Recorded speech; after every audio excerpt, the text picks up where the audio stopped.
तो हेलो दोस्तों, आप सभी का स्वागत है आपके अपने YouTube channel study group fund में। तो आज की इस वीडियो में हम लोग साधारण ब्याज और चक्रवृद्धि ब्याज एक साथ निकालना सीखेंगे तथा इन दोनों के बीच का जो अंतर होता है उसे भी समझेंगे।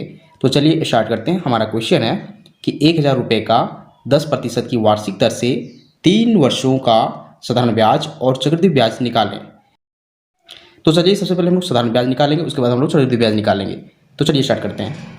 तो हम लोग साधारण ब्याज किस्त में निकालेंगे। सबसे पहले पहले वर्ष का ब्याज निकालेंगे, फिर दूसरे वर्ष का, फिर तीसरे वर्ष का, और टोटल ब्याज को जोड़ देंगे तो हमें 3 वर्षों का साधारण ब्याज मिल जाएगा। तो चलिए देखते हैं। तो सबसे पहले मूलधन देखिए, यहाँ 1000 रुपये दिया गया है, इस पर दर दिया गया है 10% की वार्षिक दर, यानी एक साल में 10% हमें ब्याज के रूप में देना पड़ेगा। यानी जो हमें मूलधन दिया गया है 1000 रुपये, इसका 10% हमें एक साल में इसका ब्याज के रूप में देना पड़ेगा। तो सबसे पहले पहले वर्ष का ब्याज निकालते हैं। तो हमें दिया गया है मूलधन 1000 रुपये, तो इसका हम 10% निकालेंगे, यानी 1000 का 10%।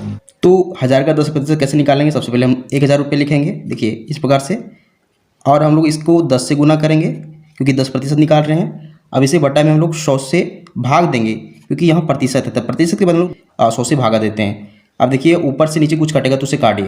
देखिए यहाँ 2 जीरो, नीचे के 2 जीरो से कट जाएंगे और ऊपर में 10 गुना 10 बचा हुआ है, तो इसका जो वैल्यू आएगा वो 100 आ जाएगा। यानी कि देखिए पहले वर्ष का ब्याज आ रहा है 100 रुपये। तो आप चाहें तो इसे फार्मूला से भी बना सकते हैं, लेकिन हम लोग समझने के लिए यहाँ इस कॉन्सेप्ट का यूज कर रहे हैं। चलिए दूसरी वर्ष का ब्याज निकालते हैं। दूसरे वर्ष का ब्याज कैसे निकलेगा? फिर से हम इस 1000 को 10 से गुना करेंगे और भागा देंगे 100 से। अब फिर से यहाँ 2 जीरो कट जाएंगे, तो 10 गुना 10 फिर हो जाएगा 100। अब यहाँ भी 100 आ रहा है। इसी बार तीसरे वर्ष में आपको हो जाएगा 1000 गुना 10 बटा 100, फिर 2 जीरो कट जाएगा, 10 गुना 10 100 हो जाएगा। तो हमें तीनों वर्षों का ब्याज 100 रुपये के रूप में प्राप्त हो रहा है। अब हम इसको टोटल को जोड़ देंगे, यानी कि 100 + 100 + 100 कर देंगे। तो हम जानते हैं तीनों को जोड़ेंगे तो हमें मिलेगा 300 रुपये।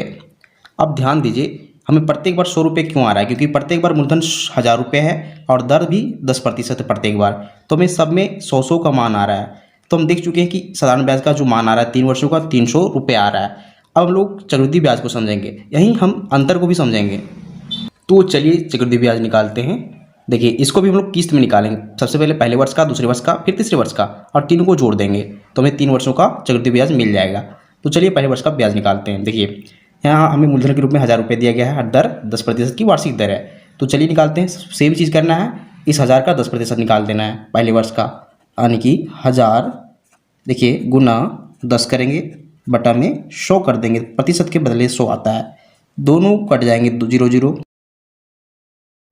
10 गुना 10 100 हो जाएगा। एक वर्ष का, पहले वर्ष का जो ब्याज आ रहा है वो 100 रुपये आ रहा है। अब यहाँ समझिए कि पहले वर्ष का आप साधारण ब्याज भी देख लीजिए 100 रुपये है, और पहले वर्ष का चक्रवृद्धि ब्याज भी देख लीजिए 100 रुपये है। इसका मतलब है कि अगर दर वार्षिक हो तो पहले वर्ष का जो ब्याज आता है साधारण ब्याज और चक्रवृद्धि ब्याज वो दोनों सेम आता है। देखिए यहाँ 100 है, यहाँ भी 100 है, लेकिन चेंज होता है दूसरे वर्ष से। कैसे? देखिए दूसरे वर्ष में क्या होगा, हमारा जो यहाँ जो मूलधन दिया गया 1000 रुपये, या 1000 रुपये तो होगा ही, बाकी बात इसमें जो ब्याज आया हुआ है पहले वर्ष का, इसमें यहाँ जुड़ जाएगा, यानी कि यह जो ब्याज है वह मूलधन के रूप में अब काम करेगा, दोनों मूलधन जुड़ जाएंगे।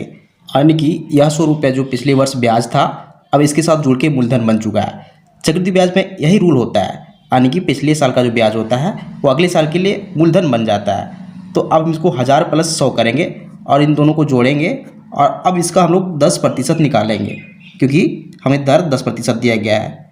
तो देखिए 1000 + 100 करते हैं तो हमें मिलेगा 1100। अब इसका अगर हम 10% निकालें, गुना 10 बटा 100, तो देखिए नीचे 2 जीरो और ऊपर 2 जीरो कट जाएंगे, तो 11 गुना 10 कितना मिलेगा?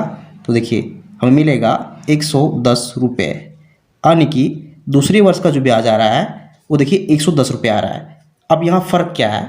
साधारण ब्याज में देखिए दूसरे वर्ष में ब्याज आ रहा था 100 रुपये साधारण ब्याज में, लेकिन दूसरे वर्ष में यहाँ चक्रवृद्धि ब्याज आ रहा है 110 रुपये। फ़र्क यहीं शुरू होता है, क्यों? क्योंकि यहाँ ब्याज है सो मूलधन के रूप में जुड़ चुका है। तो अब हम लोग तीसरे वर्ष का चक्रवृद्धि ब्याज निकालेंगे। देखिए पिछली बार मूलधन कितना था? 1100, क्योंकि 1000 + 100 यानी कि 1100 था, 1100। अब इसमें हमें फिर से इस ब्याज को जोड़ देना है मूलधन के रूप में, यानी कि इसको प्लस करेंगे, इस ब्याज को 110 रुपये यहाँ जोड़ देंगे। अब इसका टोटल जोड़ को हम लोग इसका 10% निकालेंगे, यानी 10 बटा 100 कर देंगे। अब देखिए इन दोनों को जोड़ेंगे तो हमें क्या मिलेगा? तो हमें मिलेगा, देखिए 1210। अब इसका 10% निकालना है। यहाँ से देखिए एक जीरो यहाँ से और एक जीरो यहाँ से कट जाएगा, तो 121 गुने 1 बचा हुआ, यानी कि टोटल इसका हो जाएगा 121। यानी कि तीसरे वर्ष का जो ब्याज आ रहा है चक्रवृद्धि ब्याज वो 121 रुपये आ रहा है। तो हम लोग देख चुके हैं कि पहले वर्ष का 100 रुपये, दूसरे वर्ष का 110, तीसरे वर्ष का 121 रुपये। तो अब लोग कुल ब्याज निकाल लेंगे तीनों को जोड़ के। पहले वर्ष का ब्याज कितना है 100 रुपये है, फिर दूसरे वर्ष का कितना है 110 रुपये, तीसरे वर्ष का कितना है 121 रुपये। तीनों को जोड़ते हैं तो देखिए हमें मिलेगा 331 रुपये, यानी कि हमें टोटल चक्रवृद्धि ब्याज जो मिल रहा है 3 वर्षों का वो 331 रुपये मिल रहा है। अब यहाँ समझिए कि हमें टोटल यहाँ देखिए साधारण ब्याज जो मिला था वो टोटल 300 रुपये मिला था, लेकिन चक्रवृद्धि ब्याज 331 रुपये मिल रहा है। तो यहाँ चक्रवृद्धि ब्याज देखिए अधिक है, यानी साधारण ब्याज से चक्रवृद्धि ब्याज अधिक है। तो हम लोग साधारण ब्याज और चक्रवृद्धि ब्याज के बीच का अंतर समझ